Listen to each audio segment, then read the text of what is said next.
La mitología nórdica es un conjunto de creencias y leyendas creadas por los pueblos germanos de Escandinavia, en el norte de Europa. Según sus creencias, en el principio de los tiempos existía un vacío gigantesco, el Ginnungagap, y dos materias, el fuego y el hielo. Pronto se mezclaron en este vacío y se creó el universo. De esa fusión también salió el gigante primigenio Ymir. Junto a él apareció una vaca mágica llamada Audumbla, la que lamió el hielo alrededor de Ymir, y con ello apareció el primer dios, Buri. De su hijo Bor saldrían los primeros dioses Aesir, los principales de esta mitología, como el dios Odín. Este, con ayuda de sus hermanos, mataron a Ymir, y con su cuerpo construyeron Midgard, literalmente la Tierra Media, uno de los 9 mundos del universo mitológico nórdico. Estos 9 mundos estaban ubicados en diferentes ramas de un enorme fresno, al que llamaban Yggdrasil. Los grandes dioses nórdicos eran los Aesir y las Asinjur, quienes regían el universo desde el mundo de Asgard. El dios supremo era Odín, y junto a él gobernaba su esposa Frigg, diosa del cielo, del hogar y del matrimonio, entre otras cosas.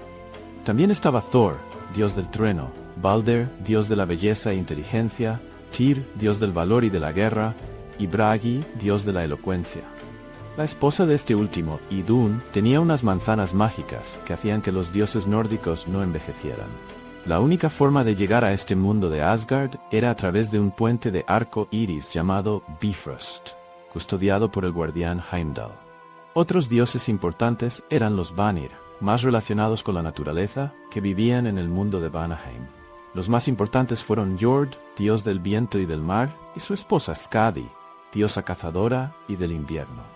Sus hijos fueron Frey, dios de la fertilidad, y Freyja, diosa del amor y de la belleza. Freyja, además, era la jefa de las Valquirias, unas guerreras celestiales cuya misión era llevar al Valhalla a los héroes caídos en la batalla, donde les esperaba un banquete eterno de hidromiel y placeres varios. Como curiosidad, de algunos de estos dioses vienen los nombres de la semana en inglés. De Tyr viene Tuesday, de Thor Thursday y de Freyja Friday. Durante bastante tiempo hubo guerra entre estos Vanir y los Aesir, y los Aesir acabaron imponiéndose. Algunos ven en esto una metáfora de cómo los dioses originarios de los nórdicos, los Vanir, fueron poco a poco desplazados por las creencias indoeuropeas, representadas por los Aesir. En el mundo helado de Jotunheim vivían los Jotun, los malvados gigantes de hielo. Existían también los gigantes de fuego, quienes habitaban en el mundo ardiente de Muspelheim. Al igual que con los gigantes, los elfos también se dividían en dos. Los elfos de la luz vivían en Alfheim, mientras que los elfos oscuros vivían en Svartalfheim. La dualidad y la lucha entre opuestos era algo que les atraía mucho a estos pueblos, pero no el bien contra el mal, como en muchas religiones de Oriente Próximo, sino el orden contra el caos.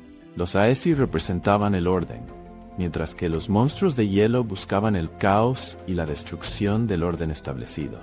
Dentro del grupo que buscaba el caos estaría Loki, un dios travieso, cuya lealtad variaba mucho de una historia a otra.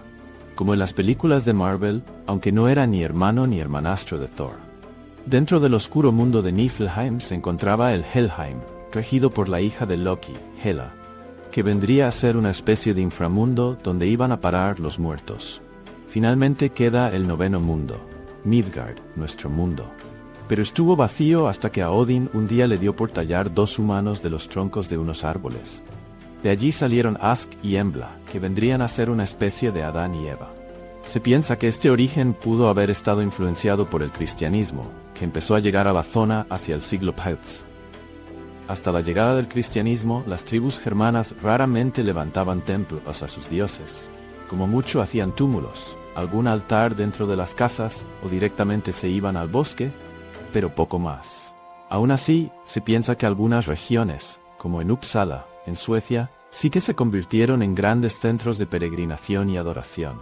Se habla de un templo de madera con estatuas de Odín, Thor y Freyr. Puede verse durante un capítulo de la serie Vikings.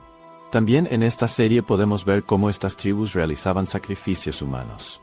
No está del todo claro si lo hacían regularmente o solo en momentos muy puntuales. Pero lo que sí era común era sacrificar cerdos, caballos y otros animales para salpicar de sangre a quienes quisieran purificar. Y luego se comía la carne junto a un buen vaso de hidromiel, claro. A estos rituales los llamaban Bloods. Lo que a muchos sorprenderá es saber que la tradición de poner el árbol de Navidad en las casas viene de estos nórdicos, quienes desde antes de la llegada del cristianismo ya veneraban todos los años a un árbol que representaba el Yggdrasil. Los nórdicos creían que en algún momento llegaría el fin del mundo, el Ragnarök, que sería una especie de renacer del universo. Y es que pensaban que en el futuro las fuerzas del caos sobrepasarían a las del orden, y uno de los culpables sería el dios Loki, quien liberaría a sus monstruosos hijos. Tras el asesinato de Balder, el oscuro lobo Fenrir se comerá a Odin, y la gigantesca serpiente Jormungandr matará a Thor. Finalmente, el gigante de fuego Surtr arrasará todo a su paso.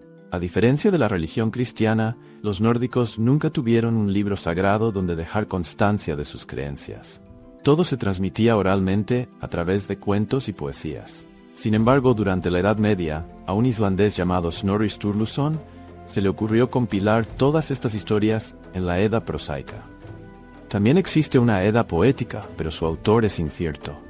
Además de esto, habría que incluir las sagas de reyes y héroes como Sigfrido o Beowulf, el Cantar de los Nibelungos, Ragnar Lodbrok, etc.